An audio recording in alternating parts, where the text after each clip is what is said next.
There's no nice way to put it. COVID-19 sucks. It's taking lives and lifestyles and adding at a time of political unrest, social injustice outcries, and economic fragility, adding salt into the wounds. It's as if for 8 months, we have been living in a state of high alert, something normally reserved for a rare occasion of imminent danger. That we are weary of it all is true. Yet still, I want you to remember that there is something to be grateful for. You see, in its own peculiar way, the pandemic has brought about throughout our world, our nation, and our personal realm some key awakenings. First, from a world perspective, many have finally come to the point of recognizing that indeed we are all one. In fact, they are now acknowledging it in knowing that as long as any segment of our global population is not healthy, then none of us indeed is going to be maintaining healthiness. And people are responding to it. Ireland, just since March, has donated $3 million to the Navajo Nation here in the United States to help it deal with overwhelming devastation. And that's just one example of many, just another of something that we can be thankful for. People from Canada to New Zealand are currently expressing their sympathy for the multiple dilemmas that we Americans are going through. And on the other hand, they are rooting us through our efforts to overcome it. And overcome it, we will. Secondly, the philosophy of we are all in this together has taken hold from a national level. You see, when COVID first closed our schools, no one really had a plan in place for that kind of thing. And the reality of the digital divide became shamefully apparent. You see, all American households do not have equal access to the internet, and therefore learning. You see, some children, whether they were in urban areas or in rural, were without one thing or the other, without the internet or computers, and in some instances, both. Everyone cannot afford Wi-Fi and computers. So now that the cover of that disparity has been pulled off, hopefully,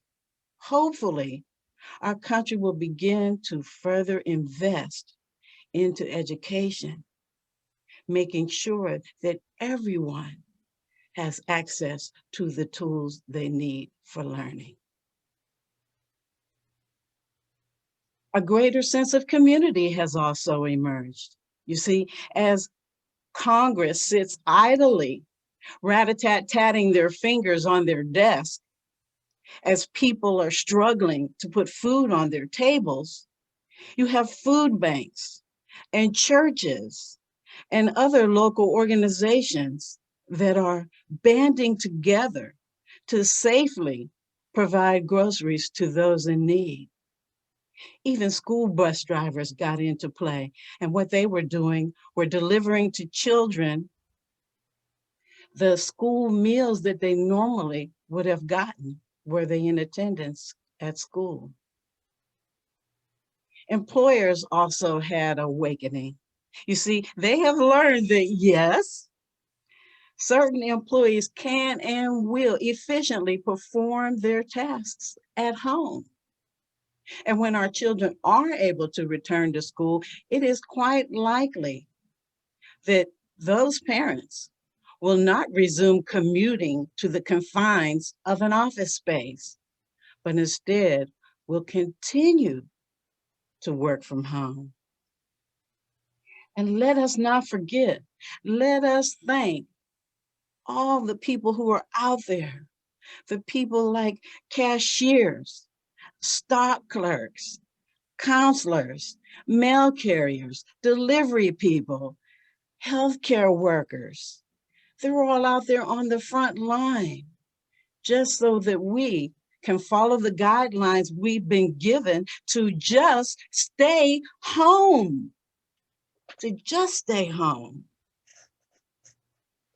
And thirdly, in addition to the positive effects that COVID is having on both the world and our nation, are those effects that are coming into play in our personal worlds.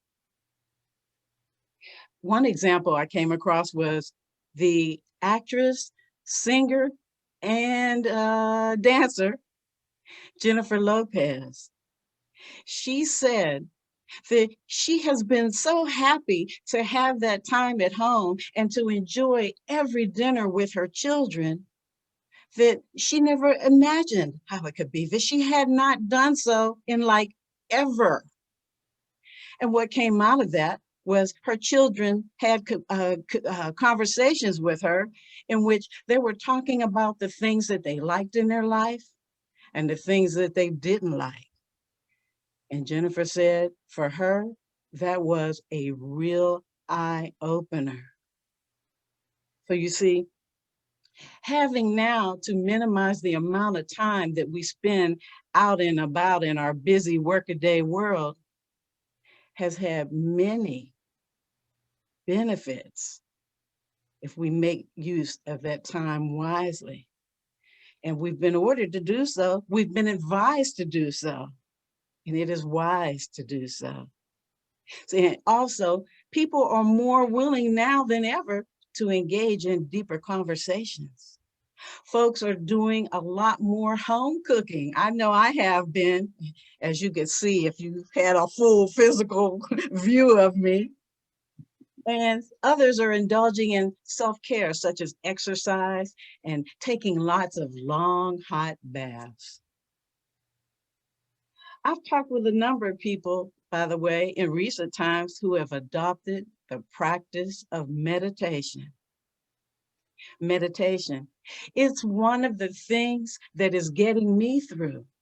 You see, at the onset of COVID-19, I was anything but optimistic.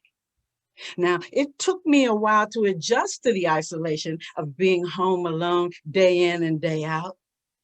Hey, I'd moved to Atlanta to live out an exciting personal adventure. And it was just getting underway when, boom, the pandemic slammed the door shut right in my and everyone else's face. That first couple of months, I was up and down with it. I woke up some mornings wondering why, with everything shut down, I should even bother to get dressed and head over to my desk. I was thinking I'd just be arranging the deck chairs on the Titanic. I had allowed myself to become frustrated, angry, bewildered, and yes, a little ungrateful. Until one day, a few more agonizing months on the road. As I came out of meditation, I began to think about all that I have to be thankful for, that I'd even made it to Atlanta, that I was no longer coping with distressful temporary living arrangements and was in my own home, comfortable and safely isolated, free to do the work of my choosing and free to choose peace. It's not that much has changed. COVID's numbers have since increased. But what did change was my perception of after having a conversation with my higher self. I'd come to my senses. I quit letting the negative stuff overshadow my thinking and so my life. I knew better. With a more enlightened outlook that I have now, even given the turmoil, My days now begin brighter and pass quickly, overflowing with productivity as one opportunity after the other finds its way to me. And I proclaim that I am not alone, and I see joy in most everything. And once again, my creativity continues to thrive and drive and as does the drive for me to carry on, even though chaos surrounds it. In my renewed state of awareness, I am especially appreciative and excited that during these exasperating times, the Metaphysical Chapel of Life is using the internet to keep us all connected, to help us continue nurturing our spiritual selves and keep the inspirational message flowing. So I have one for you. In closing, as we embark upon another week, I'm asking you to recall each morning of its 7 days what is written in Psalms 118, verse 24. Affirm out loud that this is the day the Lord has made. Let us rejoice and be glad in it. We are living in such a miraculous world, and I want you to remain encouraged that regardless of the pandemic, the politics, the economics, or even society, there will always remain something to be grateful for. Thank you.